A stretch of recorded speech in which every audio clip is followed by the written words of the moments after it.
Okay, we are now live. Thanks, Amy. Good afternoon and welcome to the September 22nd, 2021 City of Asheville Multimodal Transportation Commission meeting. My name is Dennis Wenzel and I'm the chair of this group. Our meetings are continued to be held virtually for the time being, but there are many ways for interested parties to partake in this gathering. The City of Asheville's engagement hub, which includes a variety of links and phone numbers, can be found on the Multimodal Transportation Commission page of the City of Asheville website. Visiting this page is the best way to participate in our meetings. Members, staff, and guests, please remember to keep your microphones muted at all times so you're not speaking, so we can minimize feedback and other background noises. I would like to now welcome our commission members and our partners. Members, when I call your name, please introduce yourself and let us know what interest you represent. Randy Warren. Hi, I'm Randy Warren, and I'm on the Bike Ped Task Force. Hey, Randy. Michael Stratton. Hi, I'm Michael Stratton. I'm at large. Hey, Michael. Kenny Armstrong. Hello, I am on the Greenway Committee as well. Hey, Kenny. Pat Katz.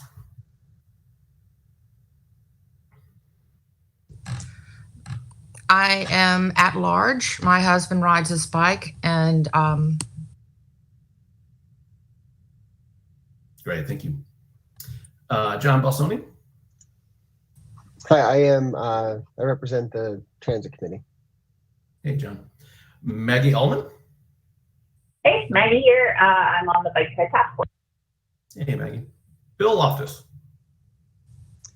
Bill Loftus here. I'm on the Greenway. And Carla Fornari. I don't think Carla was able to join us today. Anna Sexton. Thanks, Dennis. I'm Anna Sexton, and I am the Neighborhood Advisory Committee Liaison to the Multimodal Transportation Commission. So I am a non-voting member. Hey, Anna. Joe Archibald, is Joe here yet? He did say that he might be a little bit late. He had a conflict today, but he'll be joining us in a little bit. And Kim Rooney. Good afternoon. Kim Rooney, City Council member and liaison to the Multimodal Transportation Commission. Hey, Kim, welcome. Okay, the first order of business is the review and approval of today's agenda. So can I get a motion to approve the September 22nd agenda? I so move. I've got a motion from Pat. I'm going to get a second. This is Michael Stratton. I'll second that. Thank you, Michael. Any comments or updates or concerns?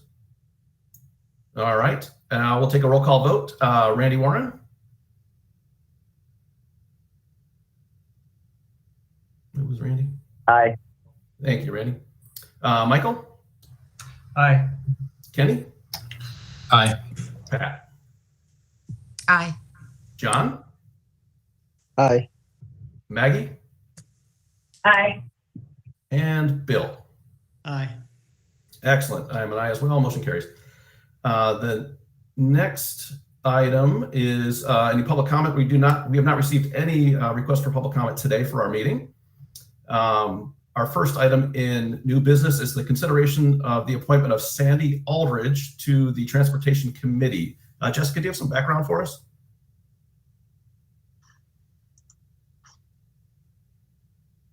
Hi, sorry. So this is a recommendation from the Transit Committee to fill one of their existing vacancies on the committee, and they have recommended that Sandy Aldridge be appointed by the Multimodal Commission to the Transit Committee.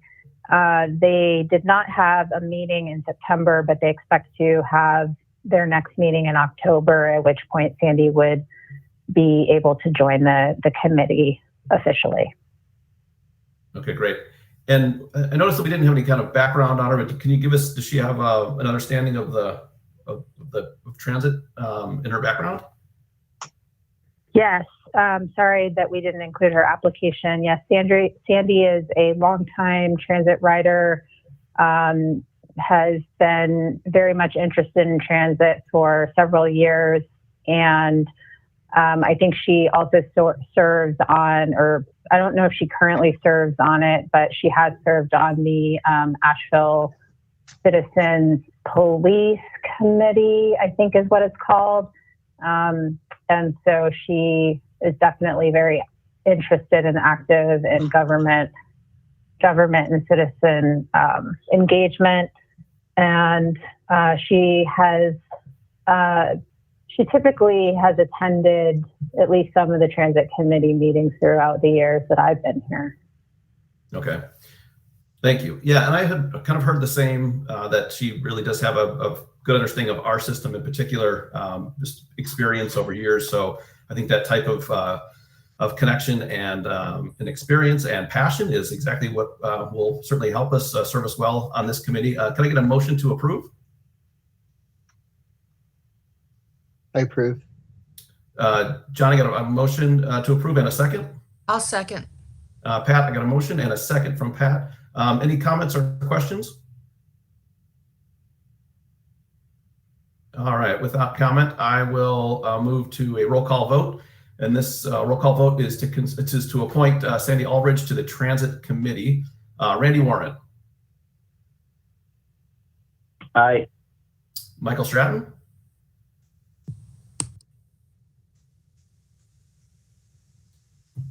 Aye. Kenny Armstrong. Aye. Pat Katz. Aye. John Bossoni. Aye. Maggie. Aye. Bill. Aye. And I'm an aye as well. The motion carries. And then now the next item is our retreat. And I'd like to first start off by thanking everybody for showing up a little bit early today and coming with all of our homework done and all kinds of good stuff. It's going to be, I had hoped that this would occur in person. I was, kind of kicking this down the road a little bit so we could do it in person, because I think these things tend to be pretty darn effective when we're in person. I think they're going to be effective as well through the hard work of Maggie and the leadership she's going to provide us. So, we're in this situation together, and I think we're going to be able to accomplish a lot today. So we're going to overlook our limitations and collectively, hopefully, drive some positive outcomes. We are a relatively new group. Over half of us have never attended an in-person meeting, including myself. So I think a lot of, it's a strange thing to think about, but a lot of us are new to this group. And I like the fact that we're going to be able to spend a little bit of time getting to know each other, things that kind of maybe more naturally occur when we're all in the same room, or we go out afterwards or go for, a walk on the Greenway or something like that.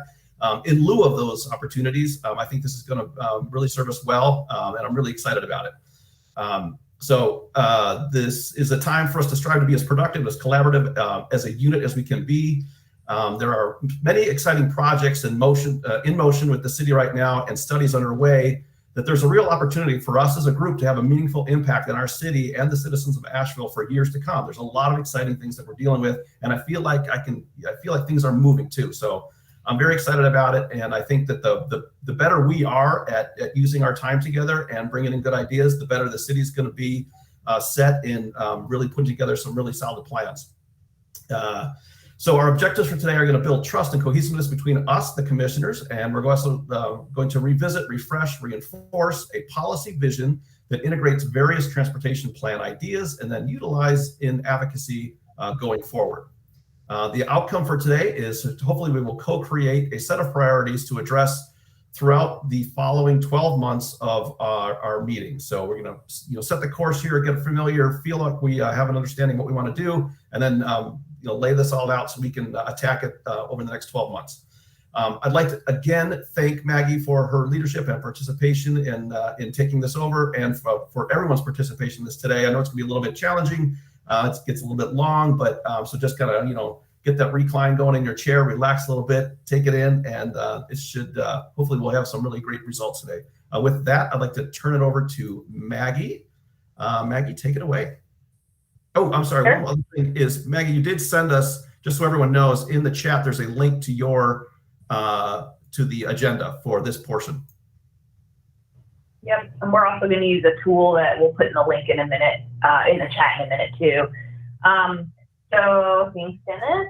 Happy to help. The first thing I want to say is thank you to staff. We're going to be using an online whiteboard called Mural, and we're going to be doing some breakouts, which is a little unique for public meetings. So I just am really grateful for staff to try something new with us, because as Dennis said, trying to get connected with each other and really get on the same page is tricky after this much time virtually. And so we really wanted to try something different to make our time as effective as possible. And that was a little outside of staff's comfort zone because no one's really done it. So thanks to everybody and staff for like testing something out. We'll see how it goes. Maybe the feedback will be like, I hate Mural. Let's never use it again. So like tell us, then we'll know, but let's try it. Let's test it. Let's try and push ourselves to pioneer forward together.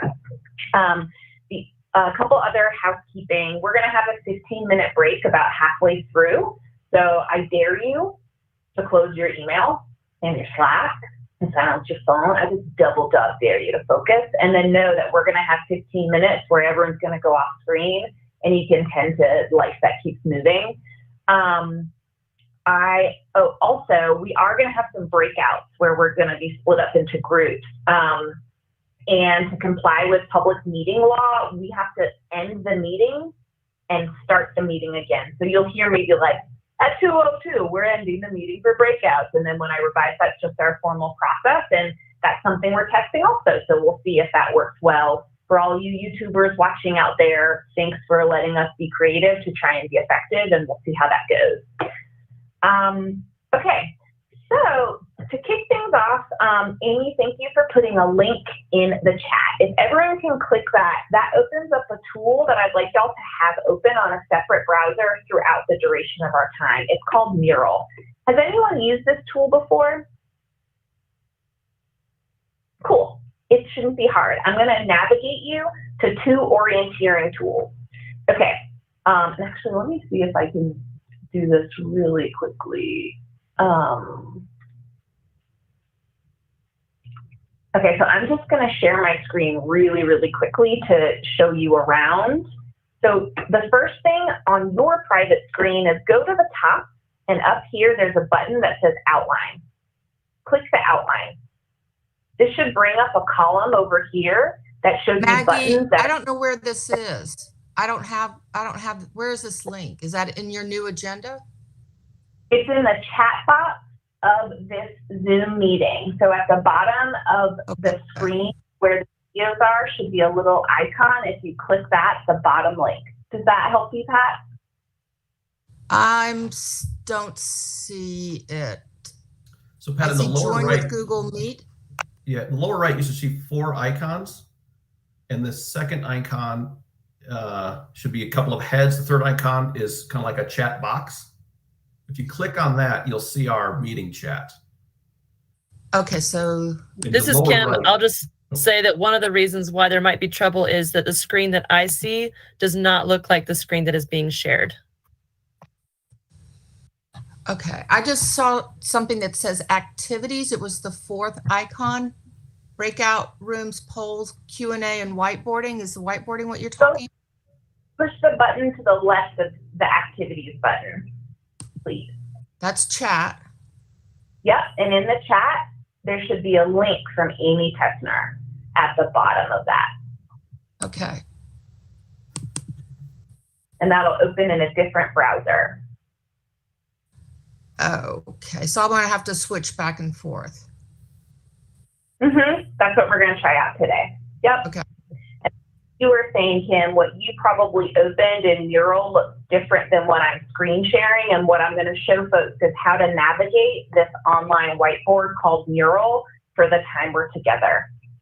So folks go up to the top and click this button that says Outline.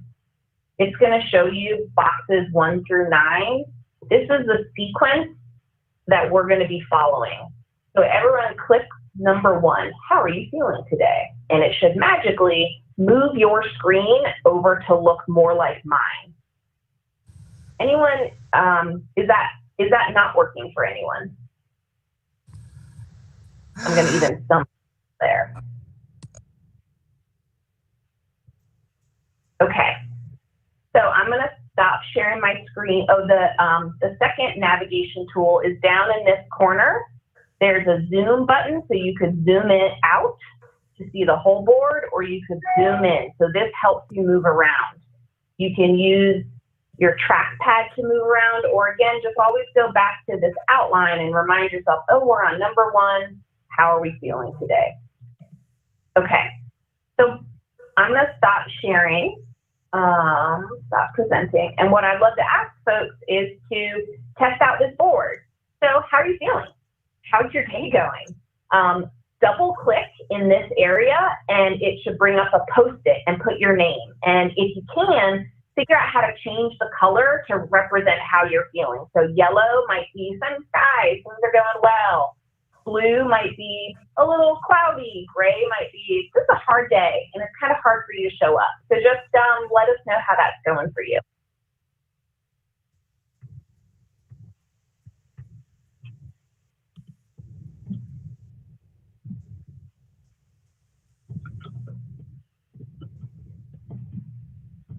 All right, I see some folks getting it there. Anyone, how's this working so far? Anyone needing some troubleshoot? This is the time that we can figure out how to troubleshoot together. Cool.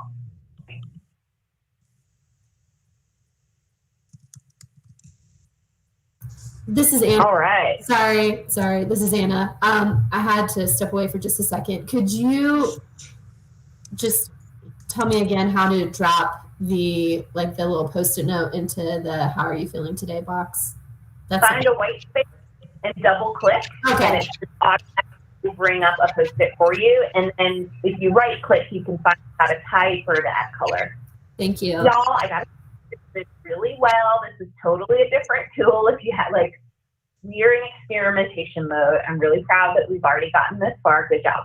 So does anyone want to verbalize how they're feeling? Just we're about to go into conversations that I hope are intense and rewarding, and understanding where we're showing up today is really useful. So anyone want to put a word to the post that they shared?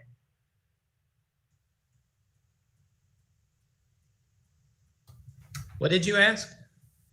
How you're feeling. Oh, okay. Gotcha. Well, I'll just say I'm excited about the first day of fall, as my little icon indicates. I've been noticing a lot of leaves starting to change, which means it's we're going to get rid of some of this heat and be able to enjoy some of our greenways and bikeways and all the outside things in a little bit better capacity than we have. So I'm glad we're here and talking about all that today. Thanks. Okay, so this was our mural test. Keep this screen up because we are going to be using this at other sections. So right now we're going to take a little pause from it and we're going to go into a little get to know you activity called Asheville's 6 Degrees of Separation. Has anyone heard the 6 Degrees of Separation concept or the Kevin Bacon rule? So we're going to play that for Asheville because ultimately I know every single one of you has had a conversation before where you're like, oh, so-and-so did my best friend. We're going to play that in little breakouts. So Amy is going to help us with another test where we're going to try one-on-one breakouts. This is our first time trying it, so we'll see how it goes. We're going to officially end this portion of the meeting at 2:18. We're going to go into breakouts, so you'll have 4 minutes with another person to just get to know each other, however you want. But the goal is to find some way that you already connect in our community. So I live in the Claxton neighborhood. Chai Pani is my favorite restaurant. Whatever you want to try and get to a place where you connect outside of this committee. Okay, Amy, how are you feeling about moving us into these one-on-one breakouts? I am ready. Cool. The last thing I'll say is if the tech works, we're gonna do 3 rounds of this. So you'll have 4 minutes with one person. We'll bring you back to the full group. Then we'll usher you into another breakout. You'll get to have 3 micro conversations as we get to know each other. All right, let's see how it works. Have fun. All right, Amy, take it away.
All right.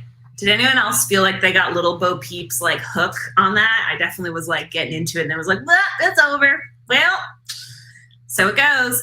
Okay, we're going to do round 2 now. Amy, if you're ready for us to be toggled into different breakouts, does that work? If not, I could stall and ask someone to brag about how they found a connection. Yeah, give me just a minute.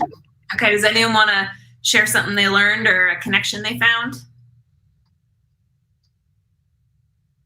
Well, I feel like I need to brag about my connection. I just learned from my contact was with Kim, and I just learned that she's in a band with Rodriguez, and the guy from Searching from Sugar Man, and plays with him internationally. And I think that's unbelievable. That's just so cool.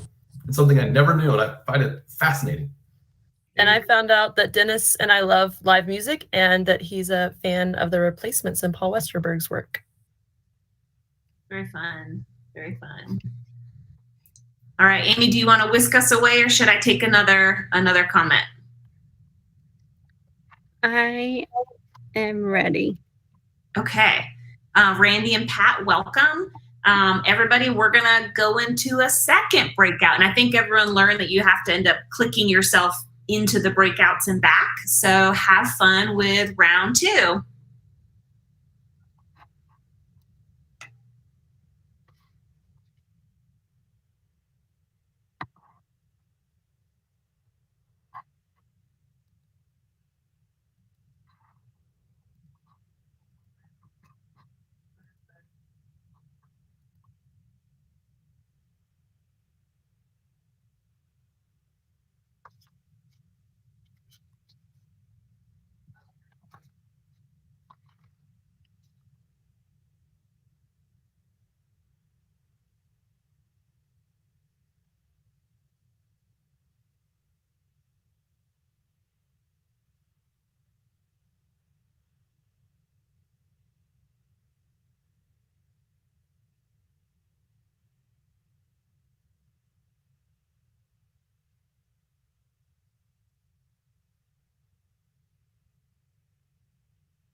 All right, welcome back. I see folks are trickling back. Let's give everyone another minute or so to come back.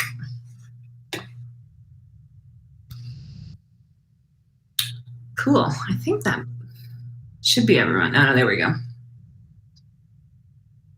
So for time's sake, we were going to do 3, but just to keep things moving along, I think we'll call it at that. But maybe at another point, if we need a little connection energizer, we could try that again. We have another little activity for later. Thanks for playing. You know, I know sometimes it feels a little like, oh, Maggie's making us do camp counselor games, but we know that these conversations would be happening on our way to the bike rack before the meeting or afterwards as we catch the bus to head home. Like, we would be doing this already if we were in person. So I just really appreciate Dennis and Randy's leadership and calling in that, like, we need to dedicate time for those type of things, and thanks everybody for doing it.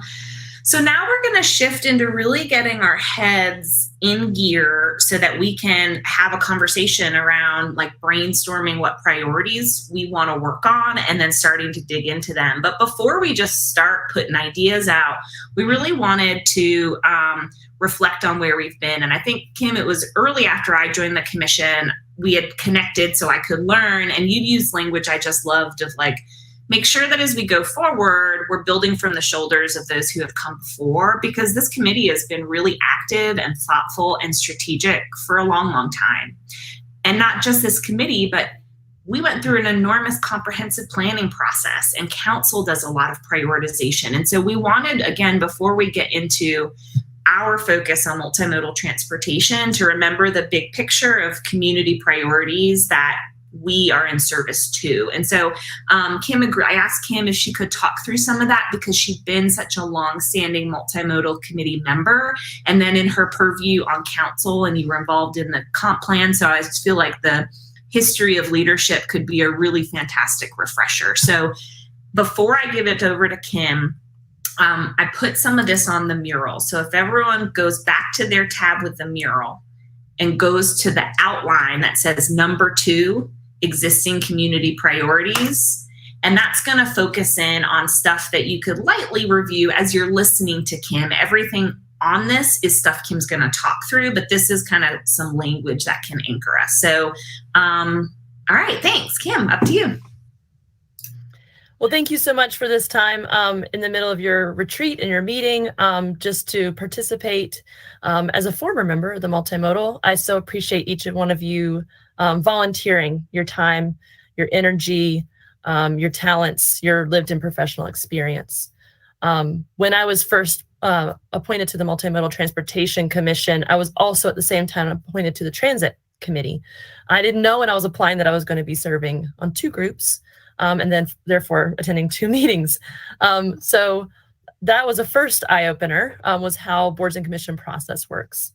But there were a number of people that helped me, and also were some founding members of the Multimodal Transportation Commission. So I just want to name folks like Mary Weber and Bruce Waller, Terry March, Rich Lee, David Nutter, and so many more in the short period that the Multimodal has been advisory to the commission and to the city council.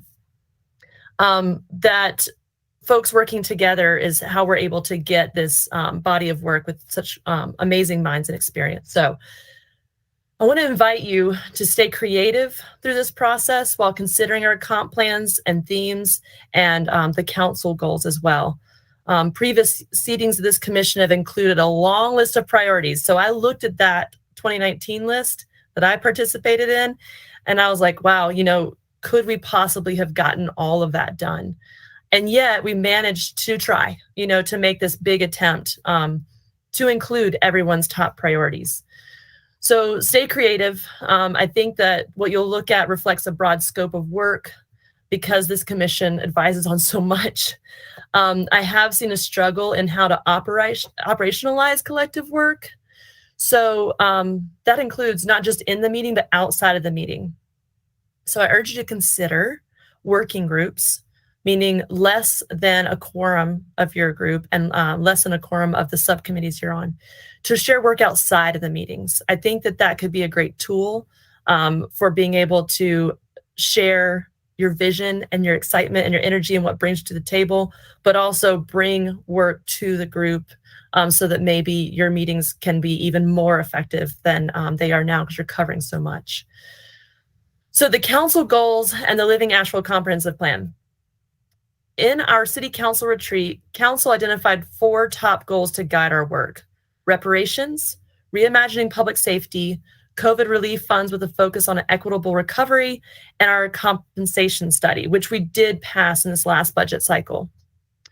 Additionally, the Living Asheville Comprehensive Plan has 6 themes: the livable built environment, resilient economy, harmony with the natural environment, healthy community, interwoven equity, and responsible regionalism.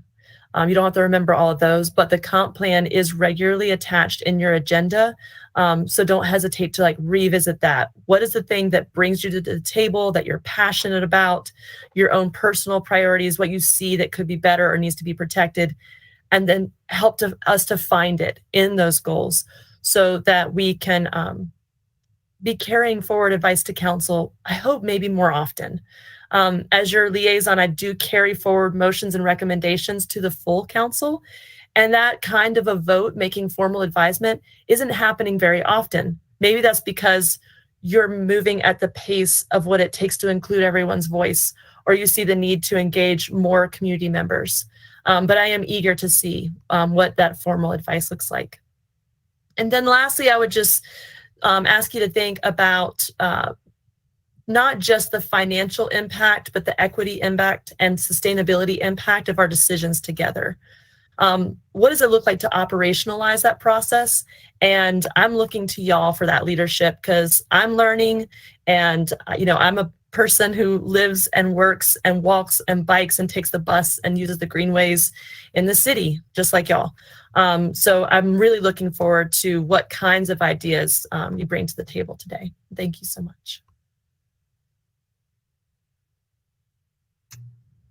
Sweet. Thanks, Cam. I think that's really good advice and guidance and suggestions. And so we're going to shift into doing some brainstorm about priorities that we would have. But really do make sure to zoom in on the comprehensive plan priority areas, the themes. After we go through brainstorming and prioritizing, we're going to look at our top priorities and map them back to the comp plan. Because quite frankly, if we create these plans and we don't use them, why are we doing planning in the first place? So we really want to make sure that what we're coming up with connects and routes, that the ideas we have syncs up with the why that our plan, why a healthy community, why to have livable built environment, et cetera, so that we can have that streamline and that cohesion. And then also, we're going to go into a silent period where folks are writing their ideas, but also make sure to look at the priorities from 2019. I would say that none of those are slam dunk done deals. A lot of times our change is going to take a long time. So there might be things that were here that we want to carry forward. And the numbered order on the 2019 priorities was the priority order. So number 1 was the top choice at that time. But you don't have to, we might have other ideas, but I want you to keep those in mind. So what we're going to do next is shift over to the next section. So if you're on your outline, click number 3. And this is going to bring us to a bunch of green Post-it notes. And that's what we're going to focus on now. So the green Post-it notes are places where we're going to write our ideas. What do you want to work on? So we're going to have discussion. We're going to maybe revise some of these, but this is a silent time for you to put out there the things that are important to you. So 1 idea per Post-it. If we run out of Post-its, I'll put some more up, no big deal. Don't worry about any of the emojis or any of the other stuff. We'll use that later as we get into discussion. But now we're going to you could turn off your screen if you want, or your camera, 5 minutes to just think about and then be reading your peer ideas for what things we should prioritize. The last thing I would say is the things you are writing are not things that someone else should do. Commissions work by the commissioners working. So what do you want to put your time into? What is worth your time to have a coffee date with someone else here to drive forward? What is worth your time to spend during our monthly meetings, etc.? So this isn't someone should, this is I want to. Okay, any questions about process or what we're doing for this 5-minute portion? Okay, if you have any tech issues, you can just holler at me and me and Amy can sort you out. Otherwise, I'm gonna go off camera for 5 minutes. I'll bring us back in a little bit, then we'll talk.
I see the pace of typing might be slowing. if you're still in it, go for it. But the next phase of what we're going to do is at the top of the screen, there's 3 boxes. One has blue stars, one has question marks, and one has red flags. So as you're reading the squares, the Post-its from your peers, use these emojis to put them on top of different squares. So if you think there's a post that's connected, so maybe there's 2 that are saying similar things, put a blue star on each of those because we're going to want to kind of clump similar ones together. If you have questions, like literally you're like, I don't know what this is, or I want to hear the author talk about it, pull one of the question marks and drag it to that Post-it. If you have a concern or question or something's like, I want to dig into this some more, grab a red flag. I guess red flag's a little dramatic of an emoji, but if there's something that you're kind of like, this conflicts with something I care about, grab a red flag and drag it over there. So go ahead and keep writing if you have more, but I'd love to see everyone starting to pull the question marks and the stars and the flags, because these emojis are going to give us kind of a heat map of where we see the energy is, so that when we start discussion, we're like, oh, wow, everyone had red flags on this one. Let's start by talking about that, or what have you. So it'll help us see in a virtual conversation where it takes a long time to hear every voice. We'll use the emojis to get our voices in there. Does anyone have questions about that process? I see John has a question. Mm-hmm. So 2 things. I'm having a hard time reading the tiles. Okay. Like it's really small, and I have it like on a big screen, and I'm not really sure why it's so small, but I can't read most of the tiles. And then the other question I have is, I don't see those emojis either. Can you remind us where they're at? Okay, so I'm gonna summon folks, which might help with the size. Oh, I actually see the emojis now. They're up at the top. Okay. It's just they're so small, I think. There we go. Yeah. And then in the bottom corner, let me just show you really quick, John, and if others are humming along, you do you, and you don't have to pay attention to the screen share. But hopefully you can see my screen being shared, John. In the bottom is a navigational tool where you can click to zoom in to make these bigger on your personal screen. Thank you. That might help you with that. All right, I'm gonna stop sharing. And cool, so go emoji, and I see someone use dots already. We're gonna come back to those dots and do that formally later for the voting tiles. So use the emojis at the top.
So we'll take another 2 or 3 minutes to emojify things. Make sure to put your questions out there, and then we'll go into a discussion period.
Okay.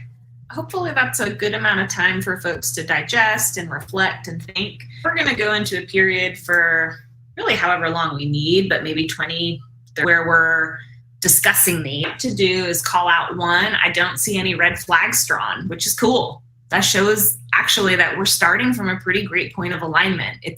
I bet Councilperson Rooney would say that there's a lot of times in public meetings where we do not start anywhere close to a share marks. Or I'd love to hear, any author of one of the question marks. Maybe if you could talk about your Post-it a little bit more. So anyone want to volunteer to start kind of talking about their idea a little bit more? Go for it, Dennis. So I see that there's a question mark on my equity and connectivity post. And what else? Yes, that one. So what I was talking about there is, as we build these greenways and these paths, I feel like we've done a pretty good job of incorporating some other neighborhoods, but there are neighborhoods in our town that I think need those paths for more than just to recreate. They need them for connectivity, and it makes it, I think, easier and safer to commute to places, be it, shopping areas, jobs, just normal stuff that we need to do every day to, get our life done, all of our tasks.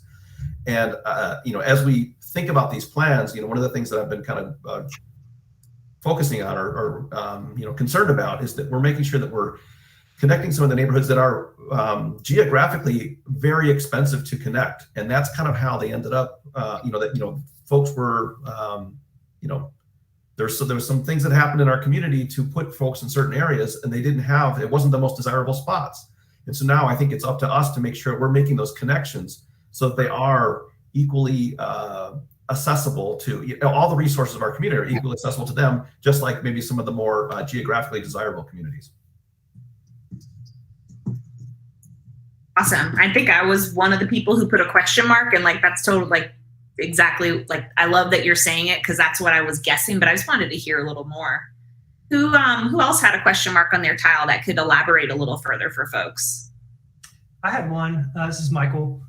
I had put down originally create ped zones, but then I went ahead and replaced it with pedestrian zones. I don't know if that was the confusion with the question mark, but in essence, I'd like to see some more pedestrian priority zones in town, specifically in the downtown area, maybe in Biltmore Village, but areas where we are prioritizing people over cars. Not to say that you'd exclude cars 100%. I mean, you might be able to see delivery vehicles or somebody that's trying to get to a hotel, for instance. Maybe they have to put flashers on to get through the zone. But for the most part, it would be just zones in town where you don't have to worry about getting hit by a car to enjoy the space. Specifically for roads. Yeah. Mm-hmm. Cool. Thanks. Other question mark tiles?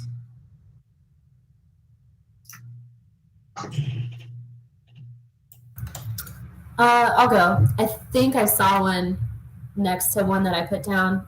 I was having a similar issue where I kept putting a star on something and it went behind the tile. But I wrote empower residents to have more effective communication with city staff and also a better understanding of processes and decisions. So this is me kind of coming from neighborhood advisory committee hat, and that committee is a lot more, I think, broad in scope in terms of what it can sort of cover and address. And consequently, I think that a lot of times there's just a lot of confusion that manifests as frustration and how the city goes about making decisions or conducting business. And sometimes I think that's valid too, even after you realize what the actual process is. But I've found serving on that committee, but also multimodal, valuable in sort of better understanding and sort of being a liaison to other folks who have questions and sort of directing them to places that can serve as resources through the city or through different city departments. And so continuing to keep that in mind, but also maybe considering that when we're getting resource or presentations from city staff, we're thinking about ways we may want to advance certain policies or projects kind of keeping that in the back of our minds, how we can really serve as sort of like a conduit between residents and city staff and council. So kind of taking our role as commissioners and really owning that we could have improved engagement and connections and conversation to resident groups or people in general. Great. Yeah. I love a good process suggestion. Really do. Any others? Looks like I have another one. It's recreation as exercise I put down. And this is something that came up. Kim and I had a conversation maybe a month ago once the Living Asheville plan came down, and there were these 6 items that we just discussed. And one of them was the healthy community. And it made me think about how, you go down to the Greenway sometimes and you see people that are geared up and they have their helmet and their bike pants and their bike shoes and their gloves and their, beautiful bike and their hauling butt. And that's definitely one way to use our Greenway system or our bike path system. But I think there's another way, which is just spending time with members of our community. On my street, we'll have a group of us go for a walk, every night, every other night, and just kind of walk around the neighborhood. And so I think if there's a way, and I don't really know how we crack this up, but if there's a way that we can promote to our community that these bike paths are not just for exercise in the purest form, where we're, heart rate for 72 minutes and we're getting this, all this nonsense, but just going out and being active, and we're going to be a more healthy community through that action. And so I think some of that I see now when I go down to the Greenway on the river, and I see, a variety of people using it, but I think it still tends to be more folks that are out with the determinate effort of getting exercise. And I think if there's just this motion or movement that we're promoting through all of our neighborhoods, that we just get outside and on that path that's in your neighborhood, just walk it for half an hour, and that's a good thing for all of us. I think that's kind of the angle I was pitching. Cool, thanks. So, are there any? I have the one that said prioritize alternative transportation, because I feel like the city doesn't do that at all, and our commission is one of the few things that deals with it. But even when we deal with things, I was really excited to hear Kim say that she's eager to carry our voice, and at the city councils, I put outside the quotes, because like we passed the 25-mile-an-hour speed limit minimum, and I don't even know where that is. I keep asking every meeting about it, and we don't even have anything about it too. I feel like that the alternative transportation is almost a token effort on the minds of the city in general. And so I think that somehow if we can do more to make that a priority in more things that we do. Like I said, prioritize safety. Ideally safety is considered in every decision the city makes. And I know it's not, but I wish it was, And then, so certainly alternative transportation isn't going to be in every decision the city makes, but in a lot more decisions it could be, and it's not. So somehow if we can do something to have our voice be better blessed, so that Kim can carry it forward, and other places can take it into consideration more. Right now I don't feel like it is. Thanks, Randy. Before we shift to kind of merge some tiles, because I think a lot of folks are seeing some merging places, are there just any of the ones you want to talk about, or ones that you wrote that you really want to put verbal words to, or things that you're seeing from others that you just want to chat about? This is kind of a little less structured, but what's coming up for you as you read these? Anyone want to put words to what they're thinking? Hey, Maggie, just a process question. Will we have other chances to do this, or is this our only chance? Where we're going is we're going to have this conversation now, and then the next thing we'll do is vote our priorities. And from the priorities, we will come up with 4 that we're going to dig into further on the second half of the call, where we really kind of come up with some action plans around. So now is kind of the open space time for us to sort through the thoughts, or push a tile further if you see it going that way, or what have you. Does that answer your question, Bill? Yeah, I guess what's imperative right now is that everybody really understand what every one of these tiles means, right? That's right. Mm-hmm. Okay. That's right.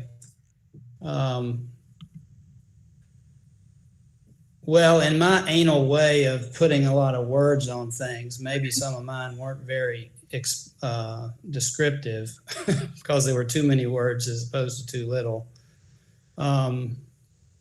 So just for the sake of making sure everybody understands, let me just throw in some stuff. The one, how do I bring them up? Maggie, do I click on it? Does that help? You're muted, Maggie.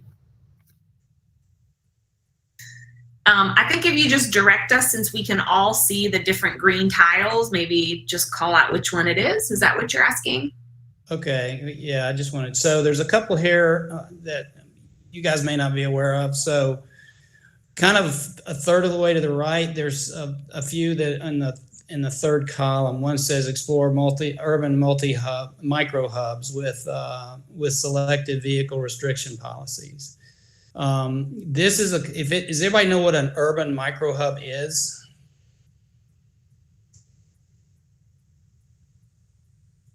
Guess not.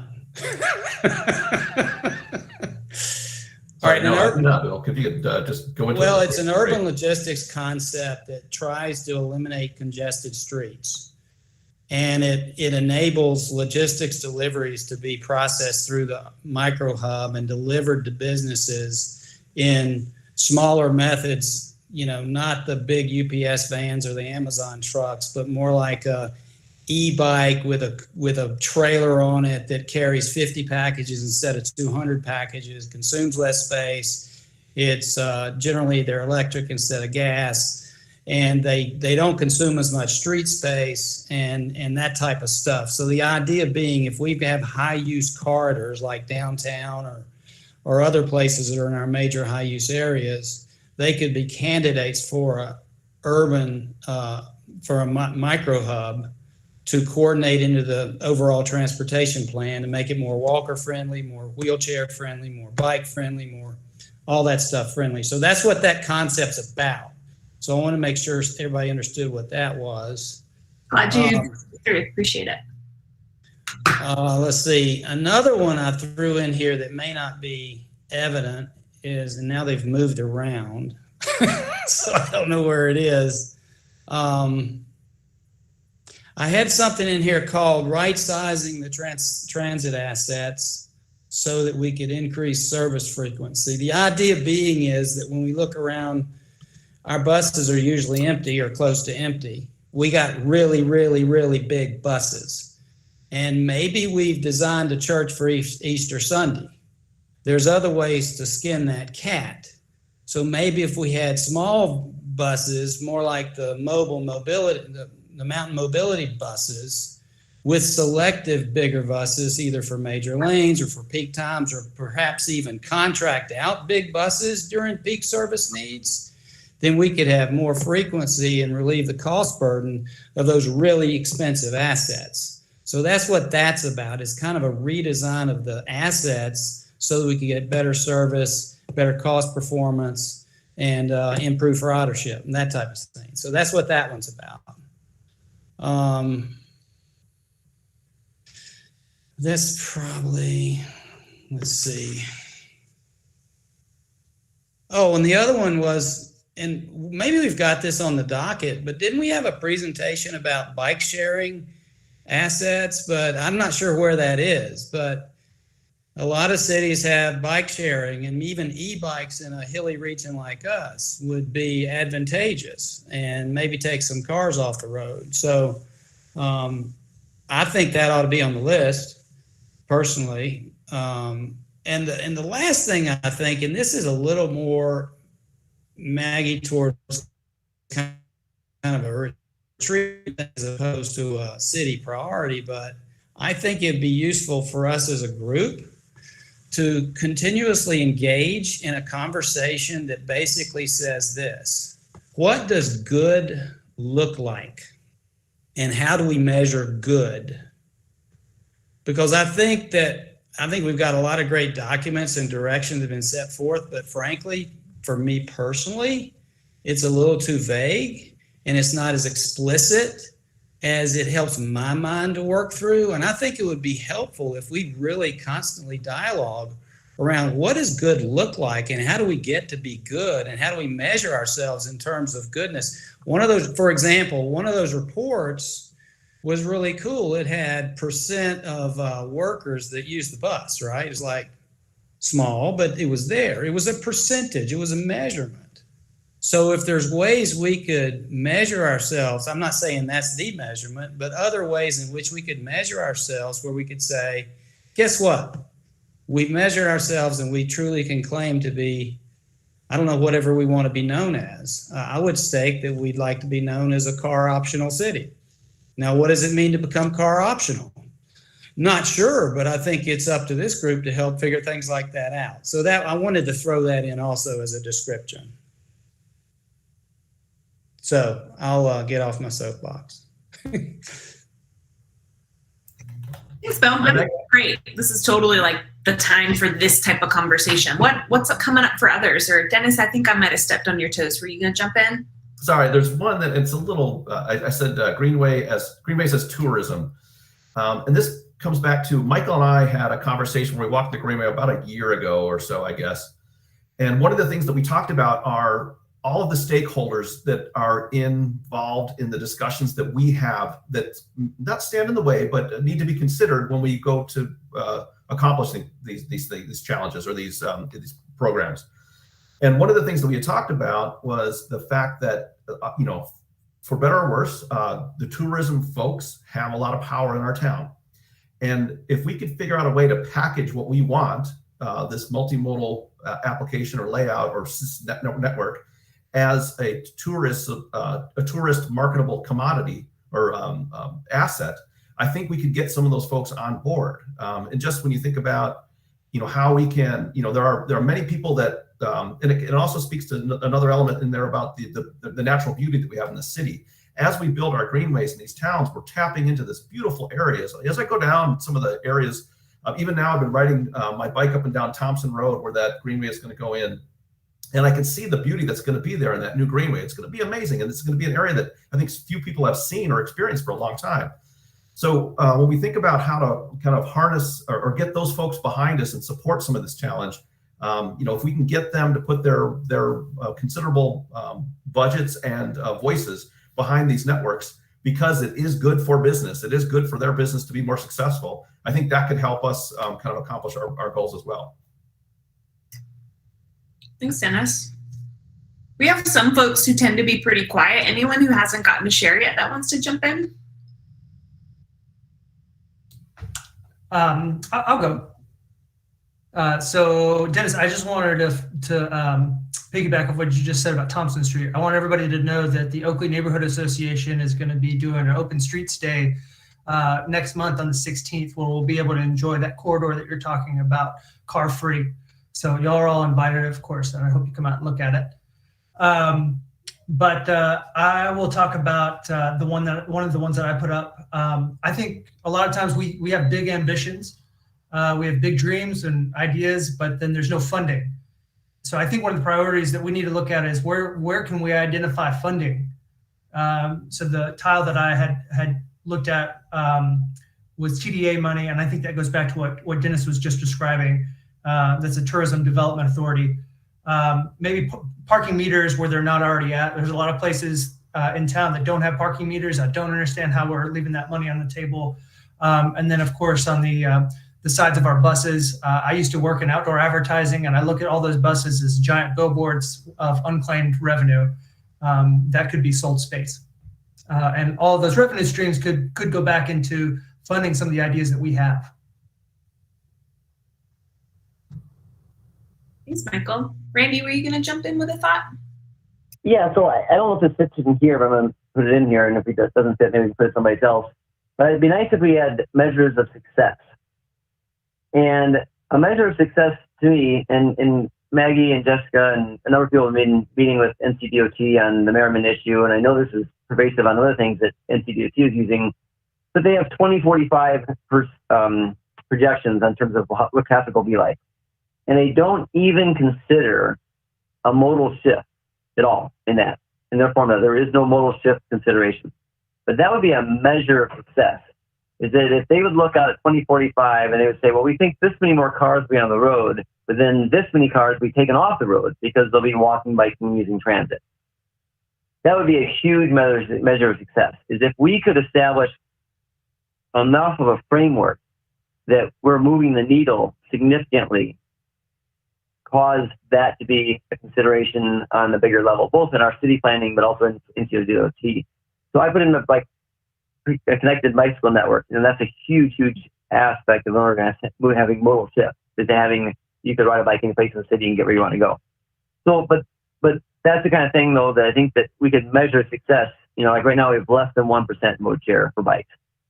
And it's just pathetic. Like, we can't even move off bronze in the League of American Bicyclists rating as a city because you need more than 1%, you know. So if we could establish, you know, somehow those levels of success and then shoot for those kinds of things too. So in order for us to be considered an impact on modal shift, what do we need to do to get there? So again, I don't know if that really necessarily fits where we're here. It's kind of encompassing some of that. And I like what Bill said about what's our measure of good. You know, if we put in one bike lane, is that good? Or do we need to have a connected bike network? You know, or you know, those are good standards for us to try and think about. And then how do we get to what's good? You know, so again, probably more random thoughts than what we're doing specifically here, but maybe creating a little bit more of an idea of what we can be shooting for.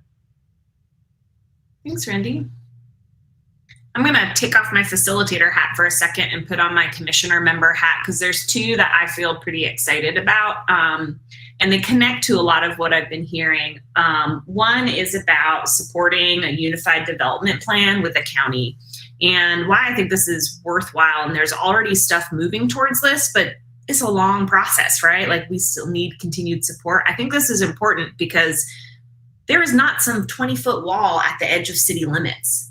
People in Buncombe County come in and out. People in the city go in and out. Some live here and work there. Some get to their childcare here and there. And right now, our services are completely segmented. The funding resources are completely segmented, and the planning is segmented. And the fact that, you know, like when I first moved here, Asheville was a lot smaller, like 30,000 people smaller. And it was less of a combined metro area. And if we are going to continue seeing the growth, which I believe we are, I'd love to see us have more regional collaborative approaches. So that's when I encourage us to keep lifting forward, because even if they're doing a study now, it's going to take a long-term commitment and community support to really think about that. And a small part is we could combine resources with the county, and I think that that could be valuable. The other one that I want to highlight is sidewalk requirements through the UDO. And it's a little prescriptive the way that I wrote it in there, but I want to bring this up because at the end of the day, the city only has so much money to build more sidewalks. I think the place where we will see the most impact is through our development community who ends up building things. But right now we don't necessarily have a lot of structure to who is contributing to building our network. If we only look to the city of Asheville to build out this connectivity for our sidewalks, it's going to take us a really long time. So we need to figure out how to be partnering with the private sector to do this. And right now, the Unified Development Ordinance is one of the tools that kind of guides how we partner and how we regulate planning for new construction and remodeling. So I think that's one I'd like to lift up. Okay, so I'm going to put my facilitator hat back on. Any other comments before we move into moving these tiles around so that we aren't splitting our votes when tiles are actually really lumped together? Maggie, I just wanted to chime in on what you just said. I remember a couple meetings ago, I think we'd asked Ken Putnam about developers who were building homes in neighborhoods like pocket neighborhoods. And my question to him at the time was, how many houses does a developer have to build at one time before it triggers them to have to build a sidewalk? And the response, if y'all recall, was 20. And that's typically not what we're seeing around Asheville. We see a lot of build 2s, build 3s, build 4s, maybe even up to 18, or right under that number. So I'm with you on that. We need to look at that. Thanks.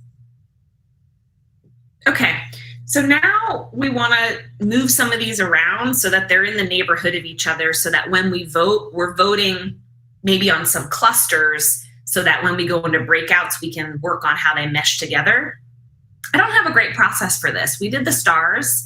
Does anyone just want to call out some things where they put stars that they would suggest we move the green boxes to be next to each other? Anyone saw some interconnectedness that you'd like to be lumped together for voting purposes? I saw a few. So like sidewalks and safety, I feel like should be lumped together. Can you help me with like what specific tiles, or if you are on the screen, you can click one of the green ones and actually move it. Well, maybe you can't. At least you can. Yep. You know what? Let me do a little technical assistance for 1 second.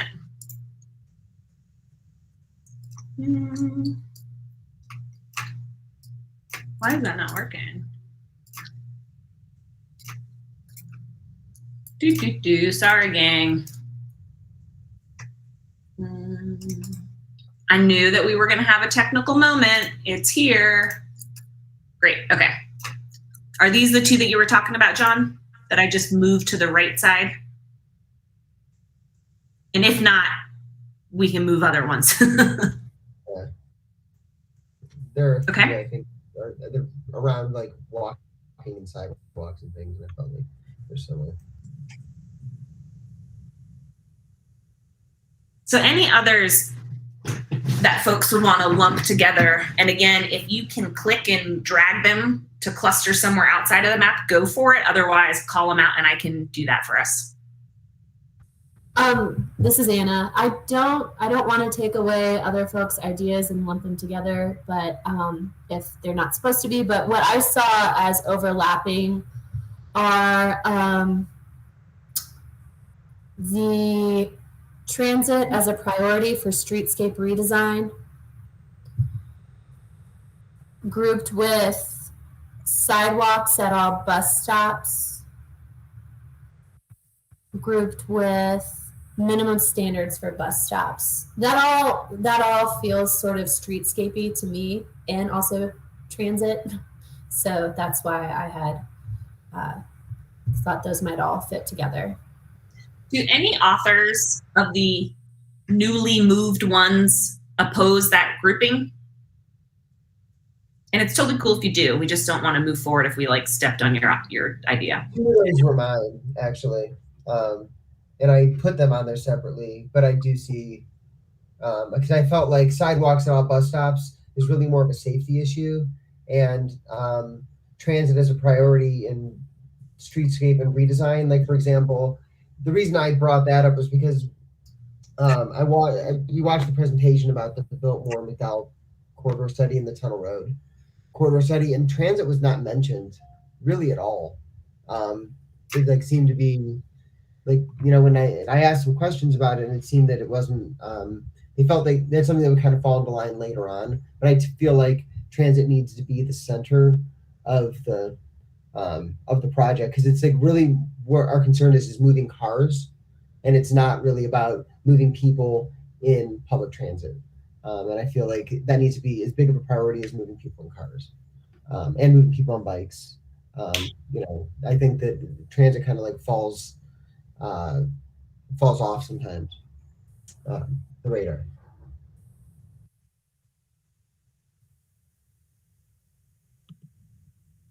I think too, the priority and safety would be on every single tile. So every single thing we need to do, if safety should be a priority when we think about things. So, people say all the time it is, but they don't design it as if it is. Yeah. And what this makes me think about, Randy, there's a couple of these that I get that feeling too. And it really harkens back to the comprehensive plan where safety is one of the priorities. And I think that there'll be a spot later in the conversation once we come back from break where we kind of say, okay, here's the specific priority, and it links to safety, and it links to healthy communities, those big overarching, so that we say, here's maybe a more specific priority, and here's what it's connected to, like prioritizing safety, so that we can link that. I think good safety also goes in with the good design that Bill was talking about. And safety is also a really good trigger word for funding and generating support. That's where I see safety, like Randy says, is in everything, because I think if something is safe, it's well designed. It means it's clear, it's understandable. As Bill says, it's good. Okay. So any other, hand raised, go for it. Quick question. All right, so I know we're wrapping up sort of this segment. In the future activities that we have planned, are we going to talk a little bit more about the comp plan and utilizing it, or is now a time? Yeah, where this is going is we're going to finish this reshuffling, then we're going to vote, and we're going to put some dots, and the tiles or clusters with the most dots will become kind of the priorities that we're going to be looking towards in the next year. And we're going to limit ourselves to 4 as opposed to 10, like the 2019 group. We're really going to double down. And then we're going to take a break and we're going to come back. We're going to look at each of those 4. Actually, you can look right now. If you go to number 5 on the outline, when we come back, we're going to look and talk about each of our 4 top priorities as it relates to the different sections of the comp plan. So before we go into breakouts, everyone's going to contribute and say, well, we prioritized sidewalks in the UDO, and it is actually about responsible regionalism because, or what have you, so that we're making those connections. And then after that, we're going to go into breakouts where we have a little bit more focus. Is that helpful preview? It is. This is a larger sort of like philosophical question or comment that the comp plan, the city spent oodles of money, oodles of time and resources to do it. It is not legally binding in any way. The city, the only time really that the city has to acknowledge it in legislative decisions that it makes is during rezonings or text amendments to its UDO. And so I think a larger question that might be worth asking is, I mean, we can align all of this stuff with the comp plan, which I think is very important. But if we don't have any sort of conversation or dialogue or buy-in from council members on how it's getting used and implemented or acknowledged in their decisions, then I don't know. But I think it is important to acknowledge that, it's there, but honestly, they really don't have to use it. But how can we get them to use it? I think when we go into the breakouts, what we're going to be talking about is like, so we said that we want to right-size transit assets to enable increased frequency, for example. And then we're really going to get more into like the how, the who, the what's in our way, so that before we start coming up with action plans, we kind of think about that lens so that our actions aren't just like are grounded in some of that context and reality. And so I think that's a time when maybe we should implore our fellow commissioners to really think about what you're bringing up, because I think that will inform the steps that we take to address the things we prioritize. Cool, thanks for bringing that up. Okay, so now we're gonna do the magic dot game. So I bet as folks who've been on public committees so far, you've done dot voting before. It's the game. So on the bottom left section of our screen, under the green tiles are voting tiles. There's blue dots, orange dots, and purple dots. Every voting member gets 3 dots, 1 of each color. And you can drag them to whatever tiles or clusters that we've made you want us to work on. And then the tiles with the most dots will become our priorities. Any questions or any like I'm not ready because I need to say this one last thing. Are the colors the same? In other words, there's a weighting here, or are they all equal? They're the same. I was going to do ranked choice voting, and quite frankly, it was a lot to pull all this out, and I just couldn't like. Gotcha. Just checking. Thank you. So they're all the same. Any other questions? Okay, so you can do your dots, and then we're gonna take a break. So after you voted, you can go off screen, and we're gonna come back in 15 minutes, which on my clock is 3:40. Okay, so vote, and then take a break, and then we'll come back in a little bit. Any questions? All right.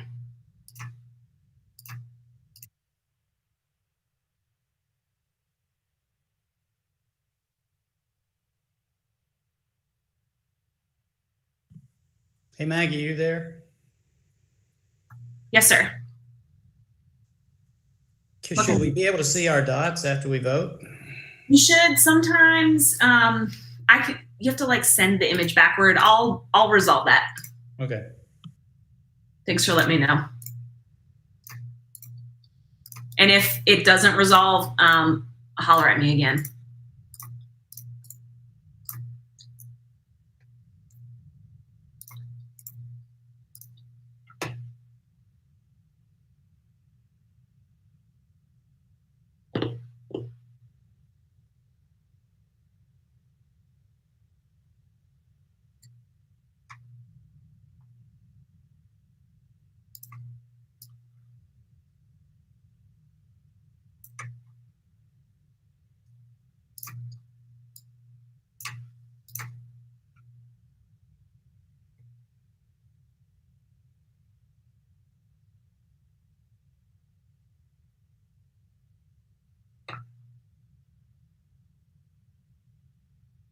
And make sure everyone's only using 3 votes per person.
Hey, Michael, I see you raised your hand.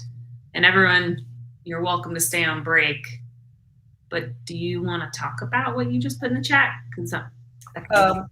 Yeah, so I think if the micro hubs that was mentioned was selected vehicle restriction policies to achieve designated car-free streets is basically just the bigger how-to of the pedestrian zone. So I would imagine that they're similar or the same. So we could group those two together. I would advocate. Yeah.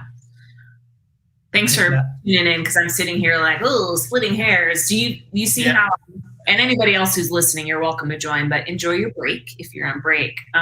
Maggie, I would support that idea from Michael too. So yeah, it seemed that makes sense to me too.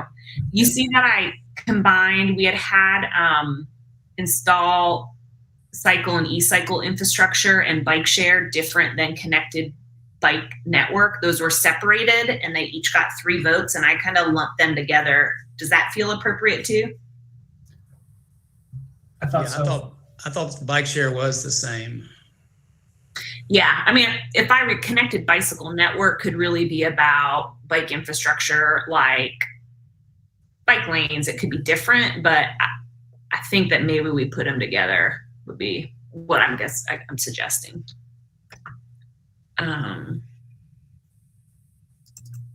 Oh, you mean all 3 together? Yes, because we're trying to get to the point where we have a lot of ones that had 2 or 3 votes, and we want to see what's going to rise to the top. Gotcha. Yeah, my interpretation of those is bike sharing is kind of the assets and the infrastructure, and the connections are more like a design, right? A network. That's kind of what my interpretation. They obviously work together. So yeah, and they're both really different, like problems to solve or like projects to pursue or what have you. So sometimes it's a little tricky when you lump too much, but at the same time, I think it's basically saying one of our top 4 priorities this year is bikes. If you really distill it, I think it's doing that. Well, I think it's helpful to have them integrated as a topic, because single dimension topics don't get you very far. The other thing I'd wonder, Michael and Bill, what your thoughts are on is, so right now I just towards the bottom of the screen put the tiebreaker that we're going to have. One is around regional transit authority and regional transportation planning, and the other is untapped revenues. And quite frankly,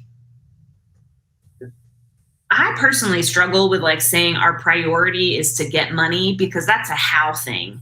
Because you need to get money for a bike share. You need to get money to do transit improvements. But I understand that like it's a huge lift in and of itself. So I guess I just wonder, like, maybe what we should do when folks come back is have a like vote off of these 2 that are at the bottom. I guess we could have 5 priorities, but it kind of doesn't work in the way that we're going to do breakouts and such. Can you move well, that? here's another reaction. Oh, sorry. Go ahead, Michael. Go ahead. John, were you jumping in? Yeah, that was me. I was saying, can you move a dot that you already put? You could. Are you wanting to replace the dot?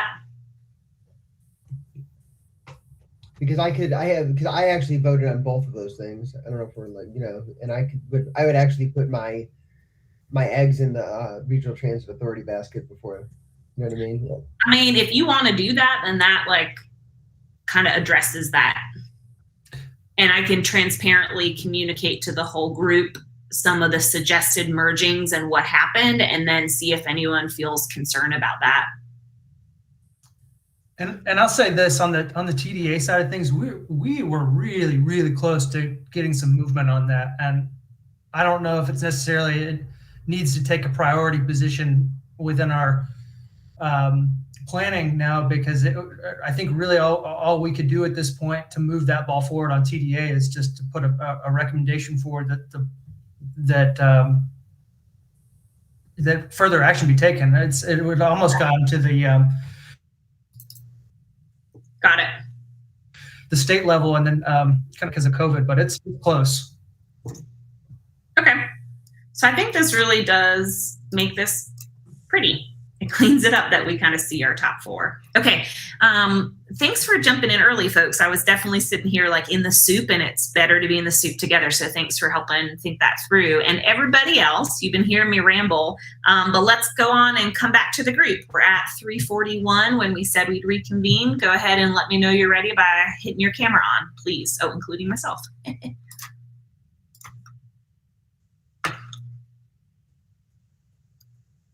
We'll let folks trickle in.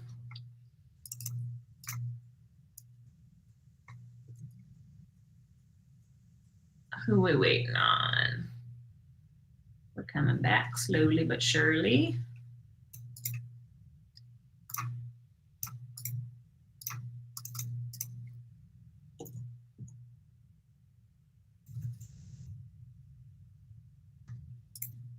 Okay. So, hey everybody, welcome back. I hope you had a nice break.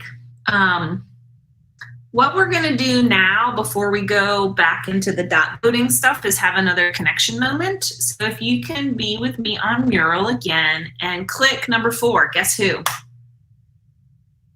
And this is, again, I feel like a camp counselor, but it works to help us get to know each other. Go ahead and pick a tile, keep the number on it, and just write in like a little known fact about yourself that you feel comfortable sharing. So take a minute, like don't ponder, go ahead and write it. And then we're gonna guess. We're gonna play a guessing game of who's who. Okay, any questions? Cool.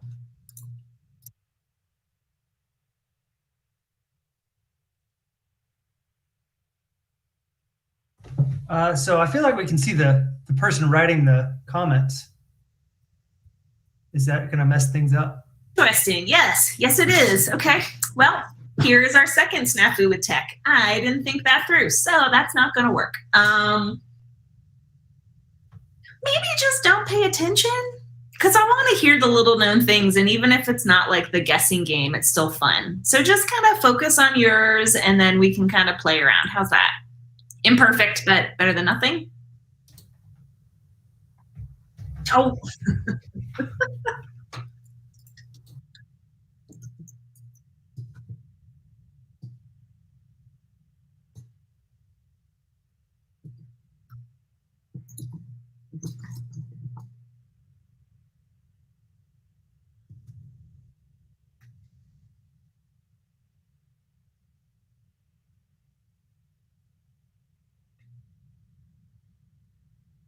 All right, and as you're finishing writing, maybe that helps. As you're finishing writing, who wants to go first? Now, this is a section of our time where we don't have like 20 minutes to go through. There's 8 or 9 of us, so let's be, pretty rapid, but I don't think guessing is the best way to go. So why don't we all just share like a 30-second snippet of what we shared? Who wants to go first?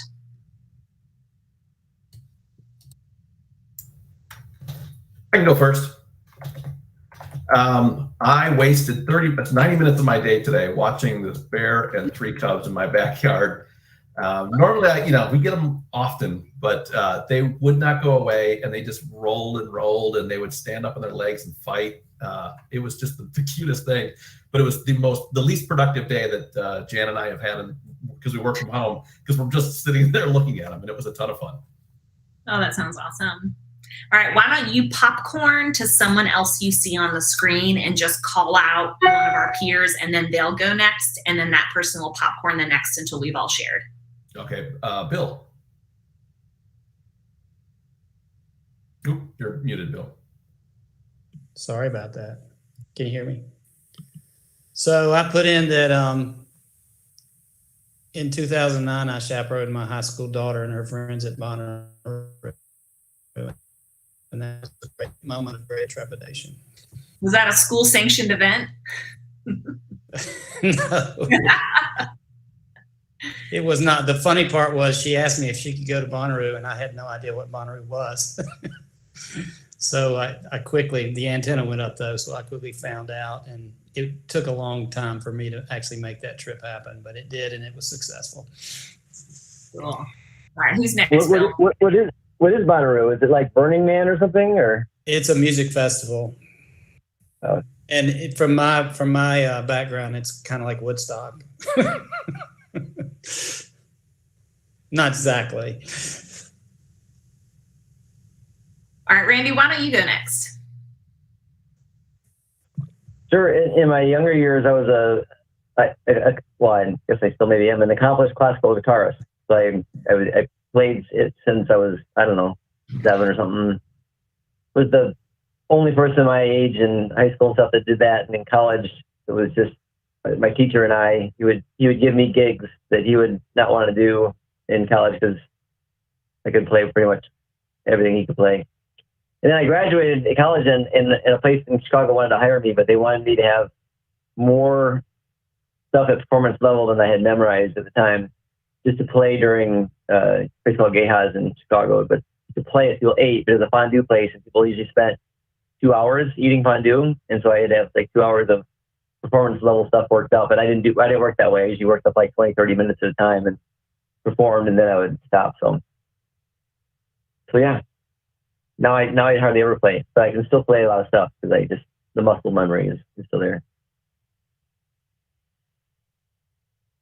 Randy, that was hard to understand. Were you the classical guitarist? Yes, I'm sorry. Yes. Okay. Yeah, and so other things too, but the thing I was best at was classical guitarist. So Pat, tell us yours.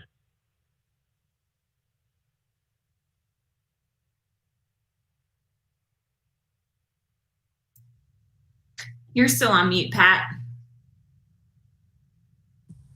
There you go. In college, I went on a study group for 5 months to Japan, and we lived in families, and I got pretty good at Japanese. And 3 years ago, I went back with my husband, and we actually visited with my homestay family again. It was really, really cool. And I loved all things Japanese.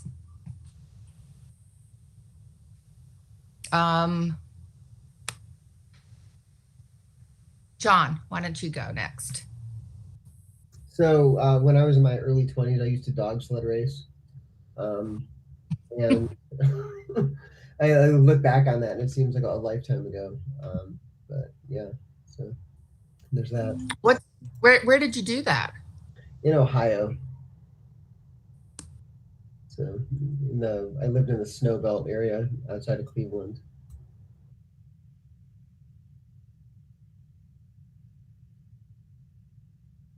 How about Kenny? Yeah, I was born in Kenya. Nothing much to it other than my dad worked for the Overseas Development Agency or something, ODA, which is the UK version of USAID. And so he was kind of bouncing all over the place. So I've lived in Europe and Africa and South America, but don't remember anything about Kenya other than, nope, actually I don't remember anything. So Anna, you're up. Kenny years made me laugh out loud. I knew that you typed that.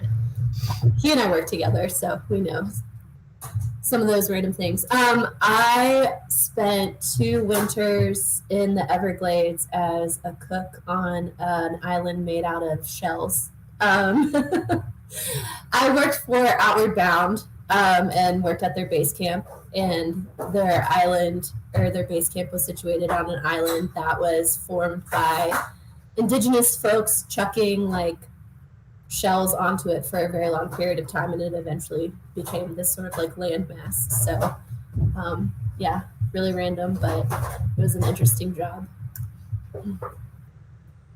Who else needs to go? Maggie, have you gone yet? I have not. And who else? Michael, have you gone? Okay, so I think it's just you and I.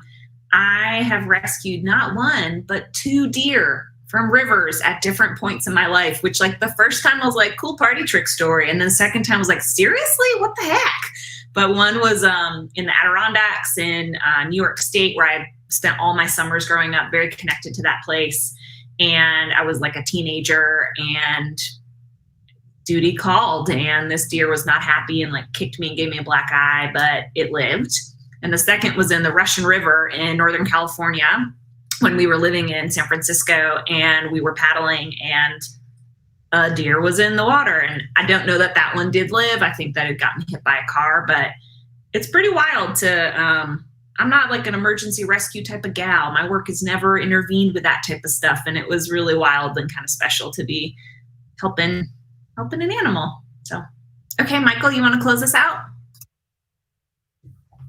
Yeah, sure. So when I graduated from college in 2011, it was right on the tail end of the Great Recession, and I had a political science degree. So I was renting a house at the time in Raleigh, and my neighbor had a family stall that had been there for the past 40, 50 years or something. Their family had always sold cotton candy and candy apples, and he asked if I wanted to help him, and I said sure, and he handed me a microphone and a Cat in the hat, and I said I'll do it, but I'm not wearing the hat. But that's where I got my first time with sales.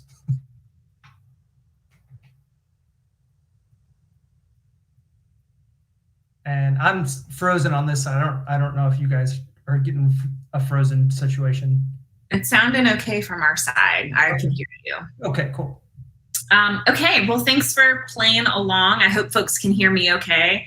We're going to shift and get back into where we were. If you want to go back to, go back to number 3 on the outline, and I'm going to show you where we landed with the priorities. I'm not sure why that's overlapping, but we're just, oh, there we go. Give me 1 second. Yes, that feels better. Okay. So, and you know what? I'm going to share my screen because it will be easier to show you than to direct you as I talk really briefly to summarize where we are. And thanks for letting me toggle around. Okay. So we did dot voting. Here is where we landed. The first top priority is up here, this transit cluster. And as we talked during our clumping, there's a couple different concepts happening here, but I think that's okay because ultimately we're sending the signal for us to go into breakouts to really discuss further and to unfold what this means for us over the course of the year. But this is kind of our top priority. I took a liberty that I'm going to ask if this is okay with you all, but when I was tallying and looking at things, I noticed that below transit, we had previously had these two separated. One was connected bicycle network, and the other was installing cycle and e-cycle infrastructure and bike share. Both of them had 3 votes. I'm recommending that we clump those together. I understand that they're very different, that connected bicycle network might be bike lanes and other infrastructure, and that bike share is different, but I recommend that we clump them, and then as this unfolds over time, we get precision because ultimately we're seeing a lot of love for connections and bikes and bike mobility. So the second thing that I'm going to recommend is to say over here, these two were also separate from each other. One is about creating pedestrian zones, and the other was Bill's strategy around micro hubs, which are these logistic models to then enable better pedestrian zones. So I am recommending that we clump those two together, and when you combine the 2 dots on each of theirs, this becomes our third priority. And the last thing I recommend is down here, we had 3 votes on the left side, which is around a regional transit authority and planning. And there had been 3 votes around untapped revenue. And during the break, some of us were looking and chatting, and John jumped on and said, you know what? I had voted for both of those, and there's currently a tie. And John volunteered to move his dot over towards the regional transit authority after I'd kind of made the case that ultimately any priority we talk about, we're going to have to talk about funding. So perhaps instead of having funding as its own, it's something that each of the priorities address. So as a facilitator, I'm going to make those recommendations for us to use those top 4 priorities. Oh, goodness gracious. Those top 4 priorities. 1 around transit, 2 around bikes, 3 around pedestrian zones, and the 4th around regional transportation. What I'd love to do is see everyone and we vote using something called a fist of fives. 5 means 100% on board with those recommendations. 1 means I hate them, I'm really upset and concerned. 3 means, yeah, it's okay, I would maybe do something different, but I can live with it. The motion would only pass if we have all 3s or above. If there's any 2s or 1s, then we would stop for discussion. Are there any questions with the proposed prioritization?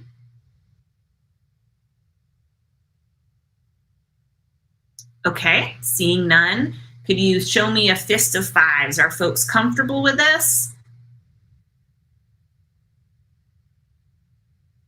John, I can't see your hand. 5, okay. Randy, I can't see yours just yet. 5, okay, so I saw some 4s and 5s, which means we're at consensus. So I guess that's actually a formal motion.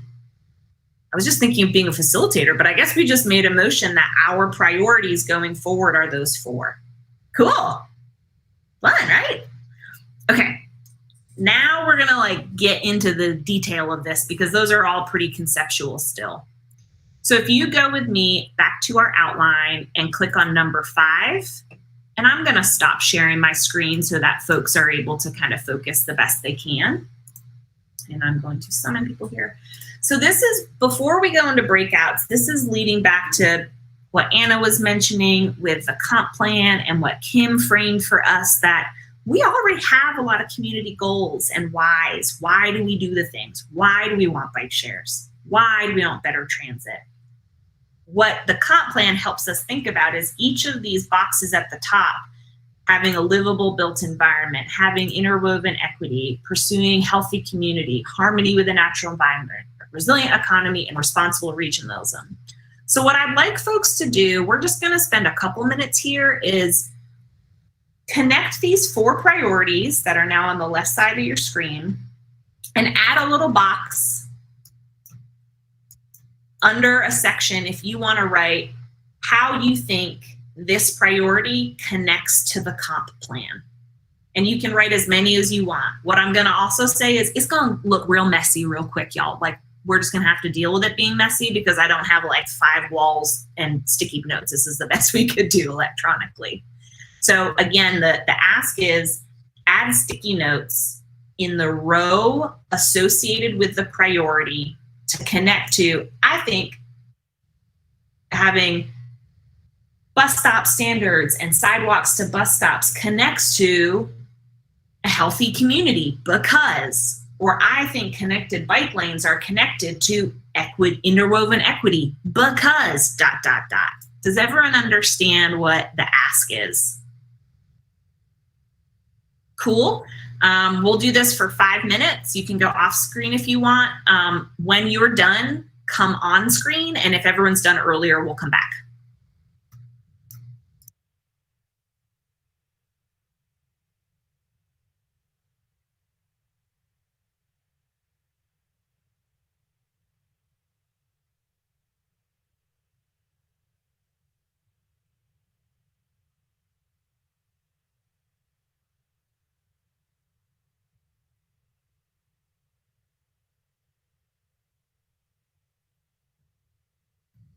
So I'll also say, I know that this is going to turn into really small stickies that can be hard to read. So remember your zoom function at the bottom corner near the outline that helps you zoom in.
Okay, let's take one more minute and then we'll come back.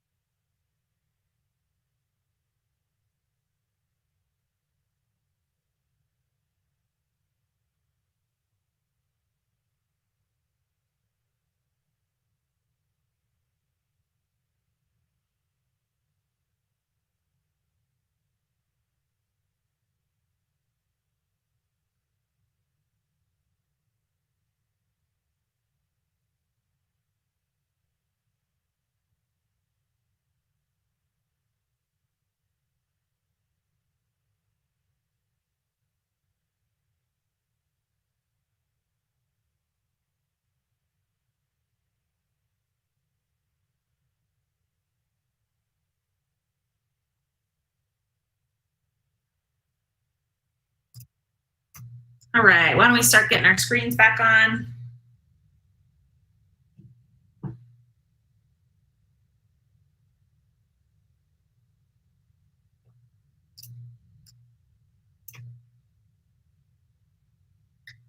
So thanks for doing this. As folks trickle back onto the screen, kind of the purpose of this, right, is that a lot of times when we come up with priorities or projects or ideas, we have the idea, but the why we're doing it could be really different from each other. A shared street might be because I run a business and I want to have my restaurant space there, or it could be because I want pedestrians to have space. The why really matters.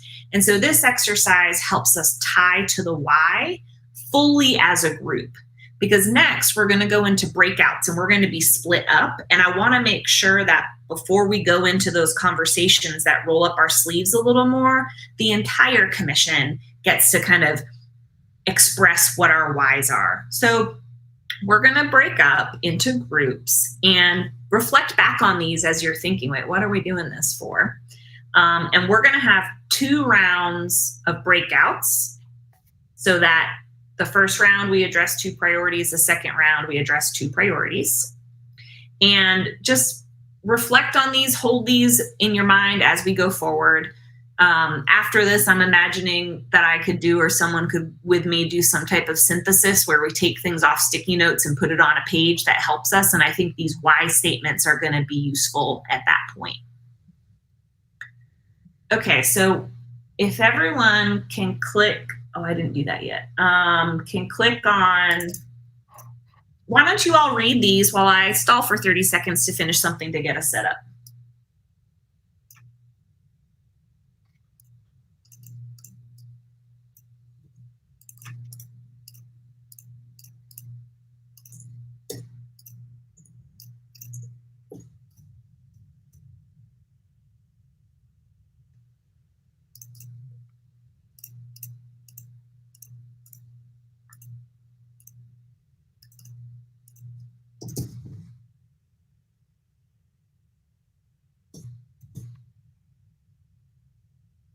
Okay, thanks. So if everybody can click on number 6 in our outline to go to priority 1, I'm going to summarize what we're going to do in breakouts. Not everyone's going to be priority 1. When we get to breakouts, the top of your breakout will tell you if you're 1 or 2, and then you'll use the template appropriate for your group. That makes sense so far? Great. So what we're going to ask you to do, we're going to have 15 minutes in each breakout, and you're going to take one of these with a small group, and you're going to think about your priority. So for the first one, transit is a priority for streetscape design, bus stop standards, sidewalks to all bus stops. And you're going to think about, before we start on the bottom quadrant of action steps, we're going to go through the other boxes first. We're going to think about an equity lens. And this lens, these questions are from the city's equity department that they recommend considering during decision making. So who does this priority currently benefit? And be as specific as possible. It doesn't benefit people, y'all. It benefits transit riders. It benefits low-income people of color who are dependent upon transit, whatever, like really be crisp. And what unintended consequences could come from pursuing this priority? Might not have a lot, might have a lot. It's not a judgment or a bad thing. The reason we ask now is, oh shoot, if we do this and we don't plan for this unintended consequence, we could really harm people. So let's call it out now, so that before we come up with a plan, we're holding that in our hearts. The second thing that you're to discuss is, what barriers do we need to overcome in order to succeed? Let's call it out. What is in the way? Because before we figure out where to go, we need to see what's in our way, and that might change how we decide we want to go forward. The third area is the community landscape, which is just jargon for like, who needs to be involved? You know, earlier someone mentioned like NAC, the Neighborhood Advisory Committee, and residents. In order for this to really work, who needs to be involved? And then go to action steps, specifically with what can the MMTC do? What can we do to start moving forward? And then who do we need to work with to move forward? So again, when we get to action steps, this is not someone should. We are that someone. So the point is to move this forward, we as a committee could do this, and who do we want to be working with? Okay, I see a question from Bill, and then open to questions from others before we break out. Yes, Bill. Just clarification on what you mean by equity. Racial equity. Is it about racial? It's not about benefit. It's about racial, how this applies to all people. Okay, yes, sir. Gotcha. Yep. And I'll also say, I know that this group, I don't think there's been any like group level setting or conversation around equity and justice principles. Jessica and I talked for a while of like, do we get an equity training in? But currently we don't have equity staff. And so we decided that we still need to pursue these priorities and that we would use this lens. My preface is, some of us might be clumsy with it. Everyone on this call is a white person, okay? And so let's just name, or, actually now I'm like wondering if I'm making weird assumptions. The point of what I'm trying to say is, we got to do our best to try this lens. This is a first toehold into that, and we're going to continue to be better and better people to use this lens as we go forward. Other questions? Okay. And so just like we've been using the method of double clicking and it adds a sticky note, I recommend you do that method as well. And in your breakouts, if you want to be silent for the first 3 minutes so everyone can write and then you talk, that's one method. Or you can talk, what have you. I've asked Dennis, Michael, Randy, and myself, we're all going to be in different breakouts. So if we get stuck on process or we have a question, they can kind of help us move forward. But that's what we're going to do next. So I guess I'll ask Amy, are you ready for us to move towards these breakouts? I guess I should ask you a couple minutes ago. I am. I will have one group of 3. Okay. And so we're going to have 2 breakouts, right? One's a group of 3, you're saying, and one's a bigger group? All of the other groups will be 2. Just the 4th breakout group will have 3 members. For this time, we only need 2 groups. Oh, okay. we're going to do a second breakout to get to the latter. So we're only addressing priority 1 and priority 2. Okay.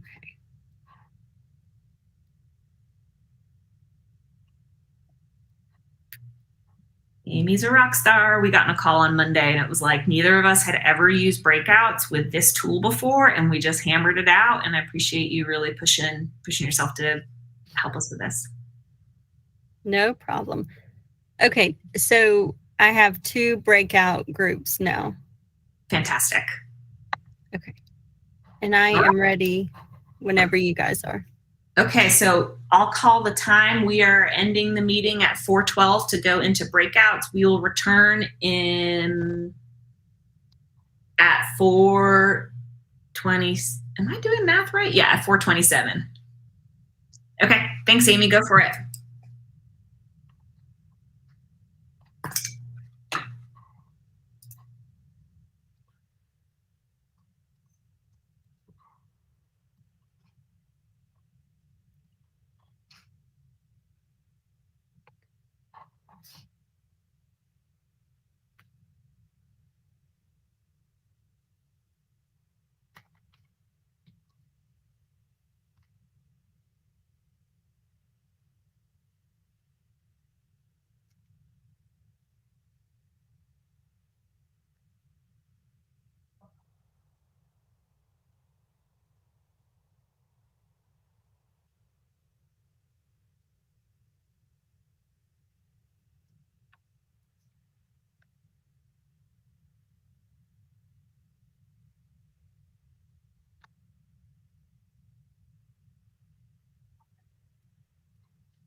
All right, hopefully our other group will join us shortly.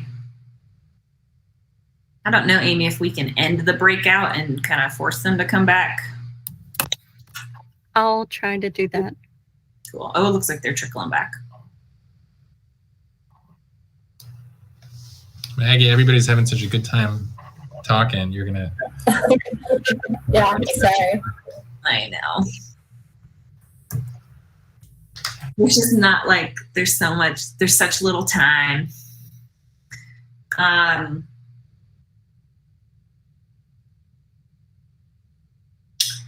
Welcome back. I think we don't have everybody just yet. I feel like we usually have more tiles, so I think people are still on their way back. And what is clearly going to be the case is that we're just like getting the tip of the iceberg here, especially when we're using this format where we're getting a lot of ideas on here, but we aren't really distilling or focusing. And I think that's okay, but it just makes me think, and I haven't, to be frank, like thought a ton about like where we go from here, you know, but it makes me wonder if like, and I look to you, Dennis and Randy, as our co-chairs, like maybe part of our coming calls, we just like carve out the first 30 minutes and it's like next call, the first 30 minutes, we really talk about priority one and revisit this board and drill down further or something. I don't know. I'm just trying to think where this goes from here because I know that this will not be full. But maybe that's something for us to think about later. Yeah, I like that idea. And I think that we do have an opportunity to do that because right now I think we're more about just filling the agenda with what's running through us rather than generating that content. So I really feel like that's will give us all a greater sense of purpose as well to see this turn into something concrete. Yeah. Well, remember, Kim suggested working groups, so this will be a prime spot for it. Yeah, that's a good idea. I'll say NAC is sort of running into the same issue too. Like we had sort of a working group virtual meeting back in like February or March, and that's great. We get all this information, and it's like, well, then what do we do with it? And so trying to bring in, you know, like presentations or speakers that sort of support some of those goals, but then we're not really like doing the work during the meeting. And so we're having our meeting on Monday, sort of revisiting our goals and work plan for the year to kind of have sort of like a continuation of kind of like what we're doing here today to just move forward and do something with the work we did months ago. For those who are just joining back, we were talking about, oh my goodness, I wish we had 7 more hours of this because it's just scratching the surface and where do we go from here? But, and in that spirit, I was going to have us do some report outs, but I'm going to hold. We can all read this. This mural link will stay live. We can read it later. Heck, if you weren't in that group and you want to add some post-its, you can do that too. But I think it's better to save review time for asynchronous and use the time in person for stuff that we can only do when we're all together. So with that, I'm going to suggest that we move into our second breakout. And we're going to do the same thing we just did, but with the other 2 priorities. And we'll spend about 15 minutes doing that as well. Amy, how does that sound to you? That sounds great. Do you want the same people in the breakout rooms? If you could switch us up just so we can get connected to more of us, I think that would be lovely. I know that might take another minute, but I think that would be nice so we can all kind of brainstorm with different teammates. Okay. But this is that thought that we were mulling on, Anna and Dennis. I'm going to write it down of maybe we take each of these 4 and the next 4 calls, we dig into them. And then it'd be even cool if we could have some of us like volunteer to like take this board to some type of next level before those calls so that we're not starting at just reading the board. We're looking at what that next thing is. And I would trust whoever. So maybe while Amy does that, we can just really informally, because I'm making this idea up as we go, see who wants to like sign up to have it, you know, 1 call, maybe more, but you're committing to 1 call with some of y'all to talk about priority 1 priority 2. Heck, let's just do 3 and 4 while we're at it. And then that will help us move forward. Does anyone? I'm adding a purple Post-it under each board. So just go ahead and write your name in and be realistic with yourself. Do not put your name on all 4 because you know you're not going to follow through if you do that. But I would love to see all of us on one of these, but understand that maybe not everyone will. I'm ready whenever you are, Maggie. Cool. So I'm going to keep those Post-its up. We all know that by the end of the call, we're going to be signing up, and I'll have a call to action again before the call ends. And let's go into our breakout for our second 2 priorities. Thanks, Amy.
And Bill, I think you were muted when you were trying to say something back there. Yeah, can you hear me now? Yes, yes. Oh, okay. I was just going to say I spent the weekend in Greenville, and it's just awesome. It's very pedestrian friendly, and things I noticed were, which you would have, it was all pedestrian, was very wide sidewalks, but also they had bathrooms. Wow. And it was just cool. And the argument about business not wanting it, you wouldn't think that if you took a video of downtown Greenville on Saturday morning. All right. There were people all over the place. Just the only thing you could do is walk around, look at people, and spend money. So that was it. Okay, thanks for everybody coming back. I'm going to really push us on time because I need to go facilitate something else at the top of the hour. So I will be leaving exactly on time. But here's what I've heard for next steps. We know this wasn't enough time. We knew it wasn't going to be enough time. But hey, we have 4 priorities now. We can be advocating those and communicating those. We don't know what they mean yet, but we have priority areas. So that's pretty awesome. And we'll revisit these through our coming calls to take what's here and go further. What I would love is for folks to sign up in purple squares below each one so that as we move towards setting those agendas up, there's folks who we look to kind of help think through setting that table. And I would love to see more names than are there currently. And the last thing we'll do is just a closeout with everybody doing 30 seconds. I will interrupt you and end your time. Like, we got to be quick. And what we're going to do is a gratitude circle, which is just we know through research that practicing gratitude increases optimism. And we're trying to do some really intense things that are very hard. And so we need all the hope and optimism we can. So we also know with optimism and gratitude that the more specific, the better. So my husband says, I'm thankful for the hands that prepared the food tonight. Not specific enough. I want to hear, I'm thankful for that farmer who touched my tomato. And I want it to be even more specific to someone on our call. So think about a touch that you've had maybe today or something that you really appreciate, the voice they brought, the thought they shared, what have you, to show gratitude to our team and to stay hopeful as we pursue really audacious, exciting things together. 30 seconds, I will cut you off. Who's first? Pat, go for it. I'm thankful for you, Maggie, for facilitating this. And so that's why I'm cheating and going first, so I can say thank you to you. That is cheating. Thank you. No one else. You did a really good job. And I'm grateful to be able to do this because I'm sitting in Cape Cod. Oh, and because of Zoom, I'm able to attend this meeting. And I'm grateful for this format. I love it. It's worked great for me. Awesome. Thanks, Pat. I'm just going to go across the screen to go. Oh, who's going to jump in? Okay, I'll just go sort of keep it rolling. I'm gonna call out Anna and just say I'm thankful for the work that she does, because I think sometimes we can get really siloed into like what we're doing specifically, but it doesn't really mean a whole lot unless we can get out and liaise with the community. And I think Anna brings that to the table, and she does a really good job with that. Well, thank you. I was going to say I am thankful for you, Michael, because you sort of challenged some initial reactions that I had in our first discussion, and it makes me want to sort of do a little bit more research to make sure I'm not just blowing hot air about certain things, and maybe have some a better understanding of what I think and what I say, and having that actually align with reality. So I appreciate that.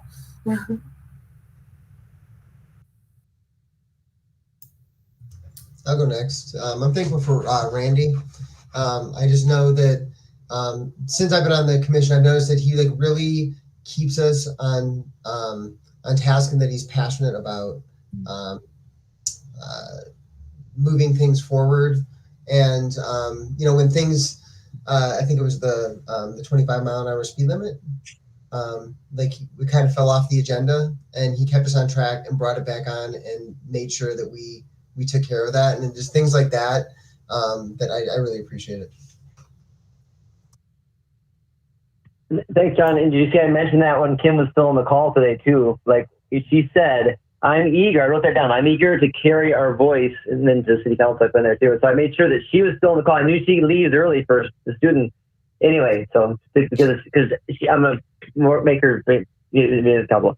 I'm thankful for Bill. Bill, I heard you talk about things today that I had not heard you talk about before.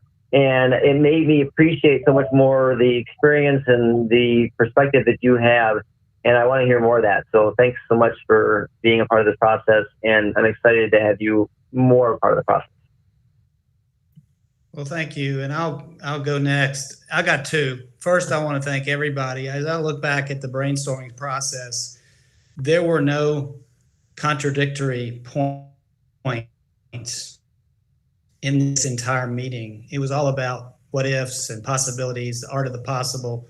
And that's what makes these things go well. And Maggie, I know you've already got an attaboy, but I appreciate the way you kept us going. You must professionally facilitate groups or something like that, but we stayed on target. And so that was great.